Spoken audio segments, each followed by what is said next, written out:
भंडारा शहर में बुधवार को केंद्र सरकार की ईंधन और एलपीजी मूल्य वृद्धि नीतियों के विरोध में शिवसेना की ओर से जोरदार निषेध आंदोलन किया गया। शहर के त्रिमूर्ति चौक पर आयोजित इस प्रदर्शन में कार्यकर्ताओं ने बढ़ती महंगाई के खिलाफ सरकार के प्रति नाराजगी व्यक्त की। प्रदर्शनकारियों का कहना था कि पेट्रोल, डीजल और एलपीजी के लगातार बढ़ते दामों के कारण आम जनता का घरेलू बजट प्रभावित हो रहा है और लोगों पर आर्थिक बोझ बढ़ता जा रहा है। शिवसेना पदाधिकारियों ने आरोप लगाया कि केंद्र सरकार की नीतियों के कारण महंगाई लगातार बढ़ रही है, जिससे सर्वसामान्य नागरिकों को कठिनाइयों का सामना करना पड़ रहा है। इस दौरान प्रदर्शनकारियों ने सरकार से बढ़े हुए दाम वापस लेने की मांग की और चेतावनी दी कि जब तक मूल्य वृद्धि वापस नहीं ली जाती तब तक उनका आंदोलन जारी रहेगा। गेल्या महिना 2 महिन्यापासून भारत देशामध्ये आपण बघतोय सतत 4 दिवस गेले, 8 दिवस गेले की कुठे पेट्रोलचे रेट वाढून राहिले, कुठे डिझेलचे भाव वाढून राहिले, कुठे गॅसचा तुटवडा होऊन राहिलाय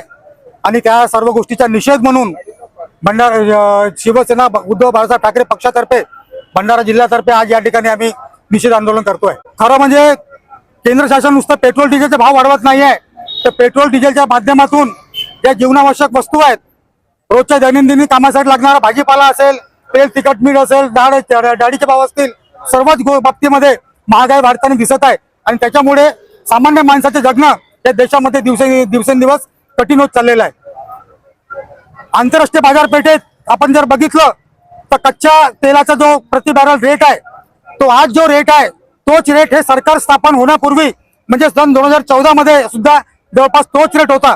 मग त्यावेळेस पेट्रोल 70-72 रुपये लिटर होता, जो आज 111 रुपये आहे आणि तोही 111 रुपये जो प्रति लिटर आपल्याला पेट्रोल मिळतोय तो इथेनॉल मिक्स आहे। इथेनॉल मिक्स केंद्र शासन कसा करता गेला होता की जेणेकरून पेट्रोलचे भाव कमी झाले पाहिजे आणि जनसामान्यांना पेट्रोलचा रेट परवडला पाहिजे, पण तो इथेनॉल मिक्स पेट्रोल सुद्धा आज 111 रुपयाचा प्रति लिटर मिळत आहे।